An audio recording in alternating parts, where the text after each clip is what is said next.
Kraj aprila poslednji rok do kada bi poslodavci u Srbiji trebalo Fondu za penzijsko i invalidsko osiguranje da dostave prijavu M4 obrasca kojim potvrđuju da su redovno uplaćivali zarade i doprinose za svoje radnike tokom 2016. godine.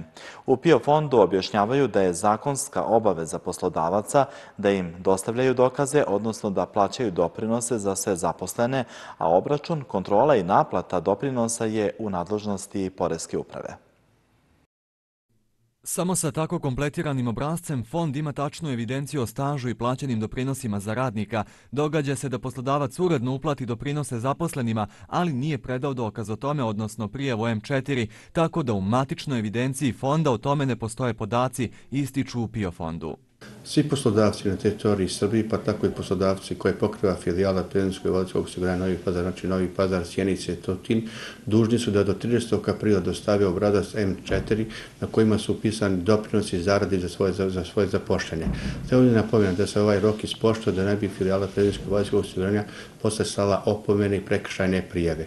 Ono što želim da naglasim da je poslodavcima ovaj postupak olakšan vidno od 15. marta 2016. godine kada mogu elektronskim putem da izvrše prijavu obrasca M4, tako da do sad je 75% poslodavaca izvršilo svoju obavezu, nadam se da će to biti uspešno 30. aprila. Pravo na besplatnu rehabilitaciju u zdravstveno-stacionarnim ustanovama i banjsko-klimatskim lečilištima tokom 2017. godine u trajanju od 10 dana imaju korisnici starosnih, invalidskih i porodičnih penzija koji imaju prebivalište na teritoriju Republike Srbije i čija je penzija do iznosa od 23.799 dinara.